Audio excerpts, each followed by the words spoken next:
It finally happened after nearly 40 days without giving the press any more than just a minute here and there since she replaced Joe Biden as the top Democratic presidential ticket. Kamala Harris finally sat down with CNN's Dana Bash for a half-hour interview, but I might add she was flanked by her running mate, Minnesota Governor Tim Walz. So how'd she do? Well, joining me now to discuss this is Congressman Burgess Owens. He's a member of the House Education and Workforce Committee, as well as the Transportation and Infrastructure Committee. He represents the 4th Congressional District of the great state of Utah.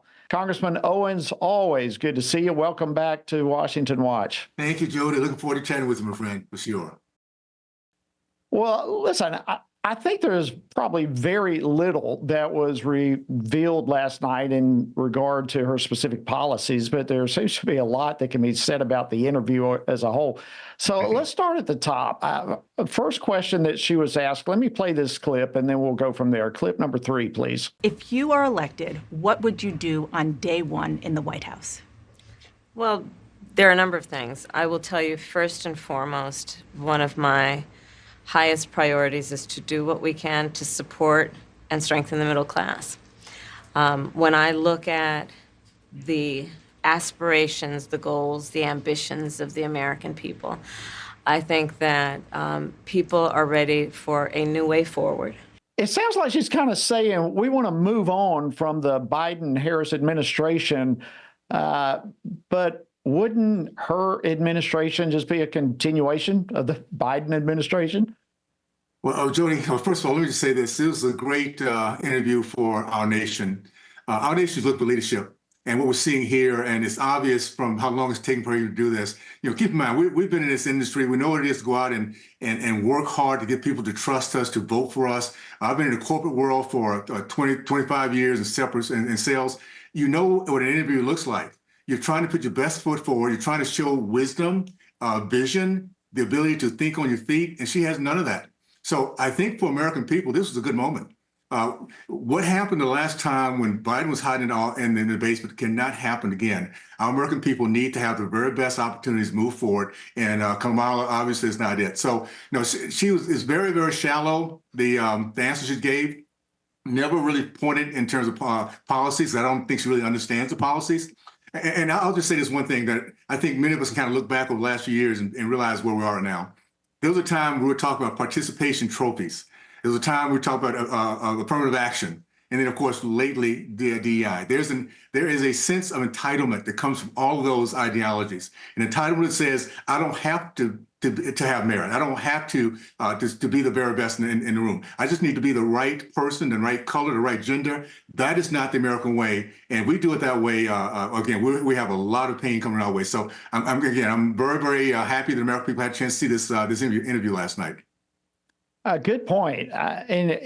She actually admitted that Americans are struggling financially and talked about some things that probably ought to be done. And naturally, Bash responded by saying, well, you've been part of this administration for 3.5 years now.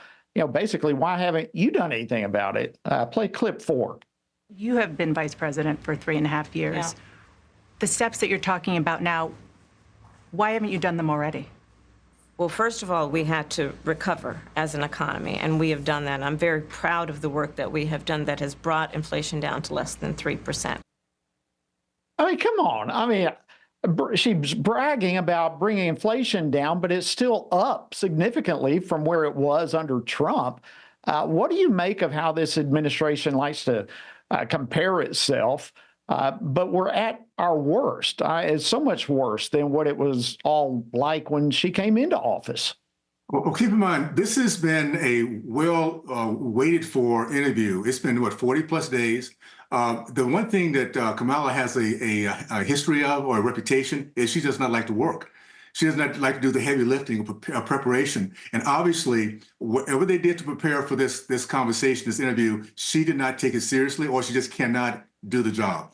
So no, they're gonna pivot immediately instead of the vision.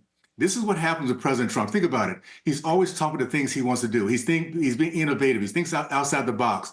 At the end of the day, with a conversation with the Trump-Vance ticket, you're left with hope.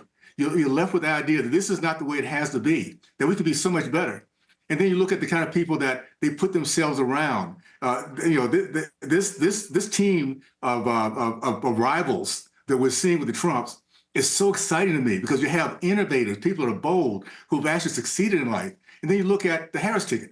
You have Walz. I mean, I don't know who did the vetting for these guys, but my goodness, they should be fired, because they came in with a very flawed candidate who cannot admit that he's a liar, pathological, and so we have to.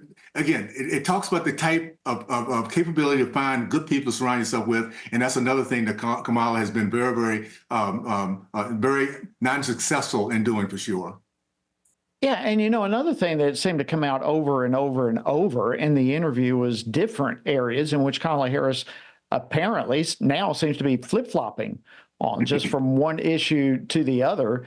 And in fact, she says, though, in the midst of all that, well, one thing basically, in fact, it's a short clip, we'll play clip 7 here in just a second, but basically she says, yeah, though I may have flip-flopped on a bunch of stuff, one thing about me is my values haven't changed. Hit clip 7, please. Should they feel comfortable and confident that what you're saying now is going to be your policy moving forward? Dana, I think the most important and most significant aspect of my policy perspective and decisions is my values have not changed. All right, Congressman Owens, what are her values based on what you've seen? Well, and that's a very good point. Her life is showing that she has no values. Her life is showing that her values for other people are a zero. You look at what's happening at the border, she can care less.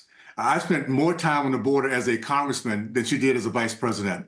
And all you can do is go down there and really look and seek to ask the question. You see the misery people going through. Her values are not about the people that she was willing to bail out of jail so they can go out and burn more of the Black community down. Her values is not the fact that we have inflation that she is part of. And here's the thing: if you don't understand policies, it's very easy to do anything and not be held accountable for it. She's responsible for this inflation. And because she doesn't understand how inflation works, she doesn't understand how business works, how a return on investment works, that in the grocery business, there's a margin of 1.4%, which is not price gouging. She doesn't understand this, and she's not willing to do the heavy lifting to work, to mentally put her time into it. So no, we don't need lazy people in this office. We don't need small people. And let me just say one other thing. The one thing that I saw about this interview is how small she looked, her presence. Another thing I saw, and again, I've been around in the corporate world forever, for 25 years, been a business owner for longer than that. I look for certain things. When I shake somebody's hands, I see if there's a strength there. I see if people are willing to look me in the eye and be engaged. She has none of that. And I haven't met Kamala, but I have a feeling when I shake her hand, it will be very weak. That is not what we need as leadership. Any of us who've been around people, been around leadership, knows those are sure signs that they should not be in control of anything of worthwhile. So this Absolutely. is a very, very good conversation we had, and I'm looking forward to more people seeing it for sure. Likewise, thank you so much, Congressman Burgess Owens of Utah. Always an honor to have you on the program. Thank you for all you're doing for your great state and our country. Glad to have Jody, you on the program. thank you for the work in your service, my friend. I appreciate you big time. All the best. Thank you.